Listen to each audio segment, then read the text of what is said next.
Assalamu alaikum students, this is Educate Samra Irshad and you are watching Gist of Law.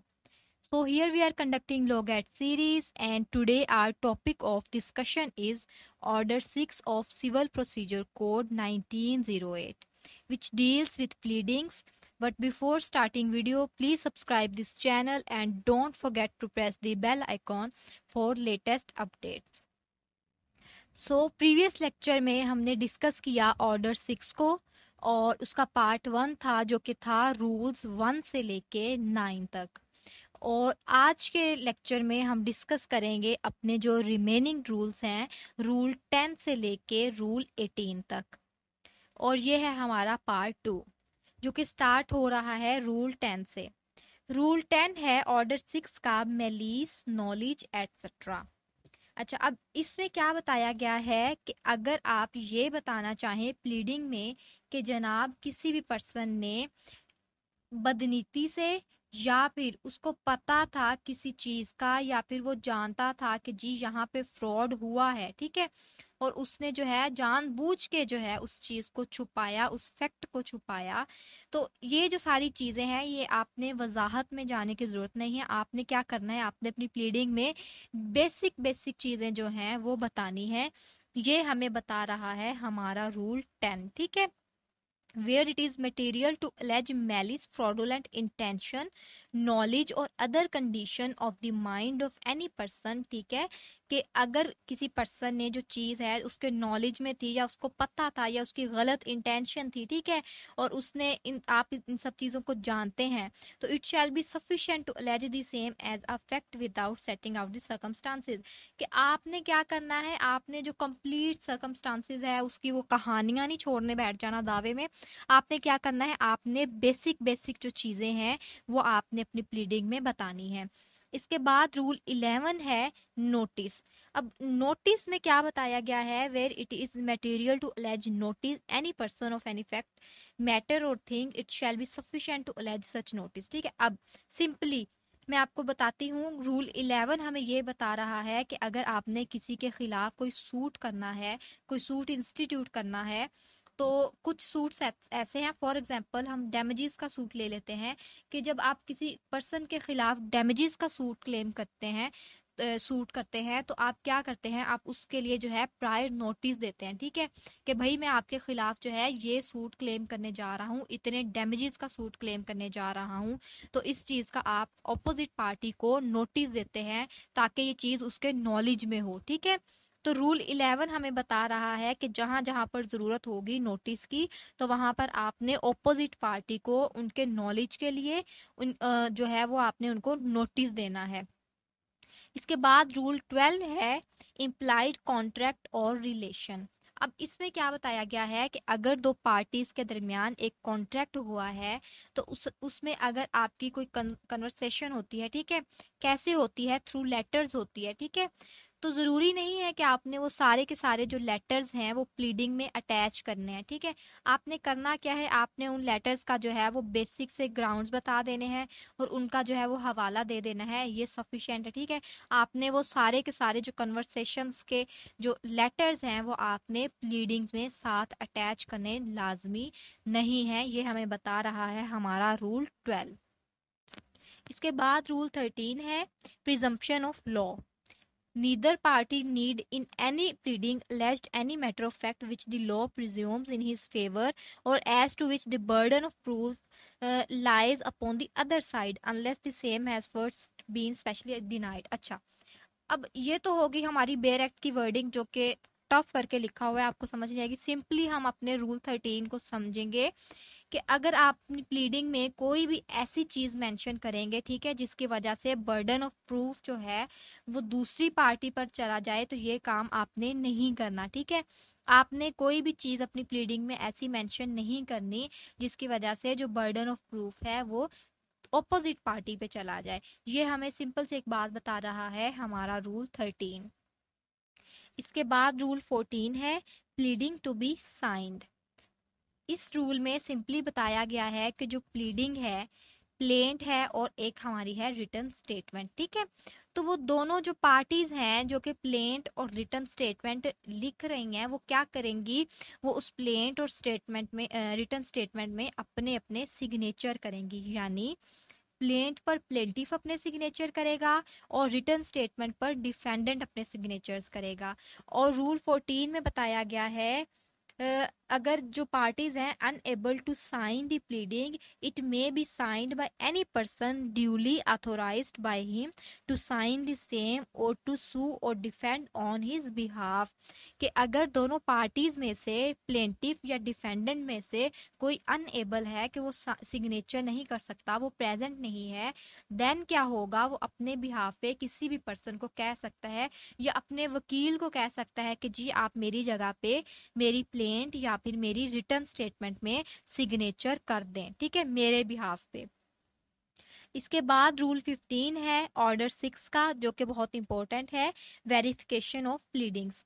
अब इसमें क्या बताया गया है वेरिफिकेशन ऑफ प्लीडिंग्स में, कि ऑर्डर 6 में जो पार्टीज हैं, ठीक है, जब प्लीडिंग करती हैं तो वो उसमें जो फैक्ट्स लिखेंगी, ठीक है, बोथ साइड की जो पार्टीज हैं प्लेंटिफ और डिफेंडर, ठीक है, तो हर फैक्ट पर जो पार्टी होगी वो क्या करेगी, वो वेरिफिकेशन करेगी, ठीक है, जो जो फैक्ट्स और जो जो हकाइक उसने अपनी प्लेंट के अंदर या अपनी रिटर्न स्टेटमेंट के अंदर बताए हैं, तो वो दोनों पार्टीज क्या करेंगी, वेरिफिकेशन करेगी। अब वेरिफिकेशन कैसे करनी है, according to rule 15 of order 6 के वेरिफिकेशन वो करेंगे ऑन ऑथ, ठीक है, कि पहले दोनों पार्टीज जो हैं वो हलफ उठाएंगी कि जी हमने जो अपनी प्लीडिंग के अंदर जो जो फैक्ट्स बताए हैं, जो जो हकाइक मेंशन किए हैं, वो जो है वो बिल्कुल दुरुस्त हैं और हलफ उठा के आपने ये बात करनी है।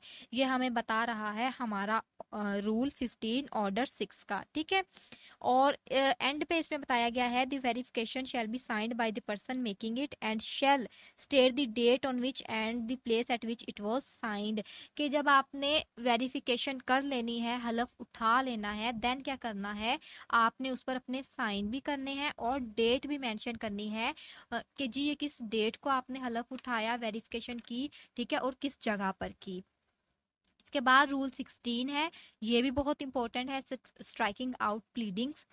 कि जब किसी दावा से किसी भी किस्म का जो स्कैंडुलस मटेरियल है, ठीक है, या अननेसेसरी चीज है, उसको अमेंड करना है, ठीक है, तो देन क्या करेंगे आप, रूल 16 ऑर्डर 6 के तहत आप एक एप्लीकेशन देंगे।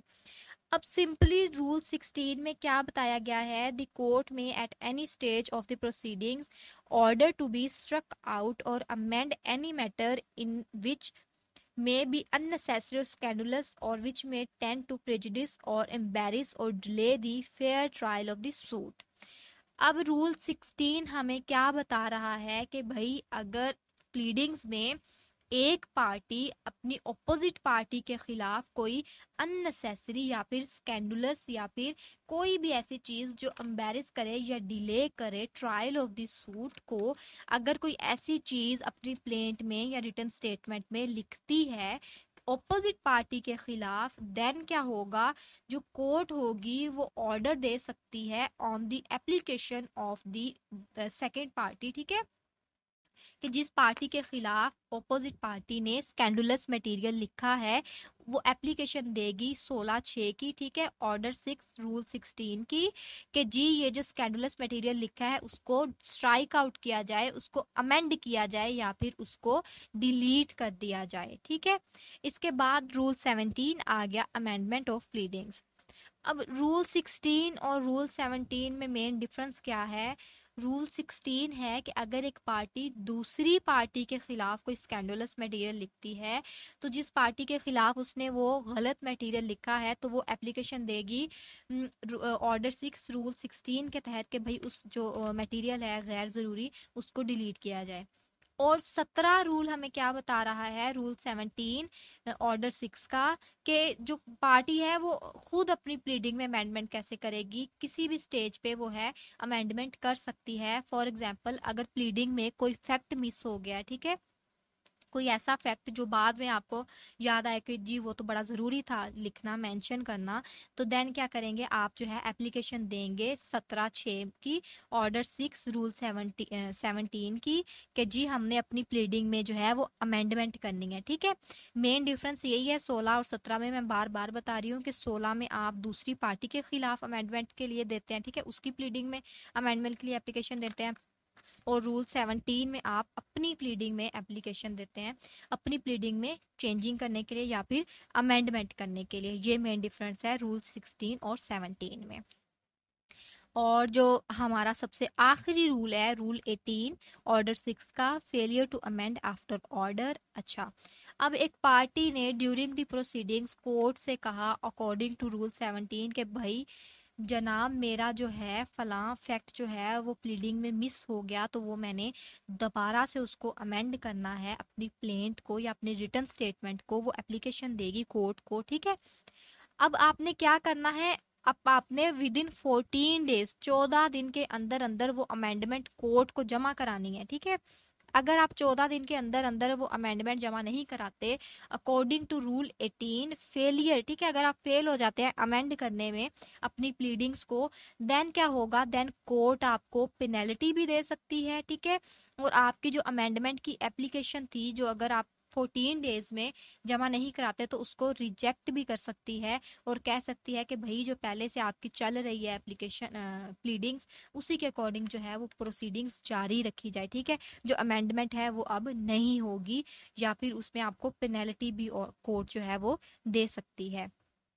तो ये तो था हमारा ऑर्डर 6 जिसमें बताया गया कंप्लीट प्रोसीजर किसके बारे में, जनरली प्लीडिंग्स के बारे में। ठीक है, कि प्लेंट क्या है, रिटर्न स्टेटमेंट क्या है, जो प्लेंट है वो कैसे होगी, रिटर्न स्टेटमेंट कैसे होगी, जो उसकी बेसिक बेसिक चीजें थी दोनों की वो बताई गई हैं।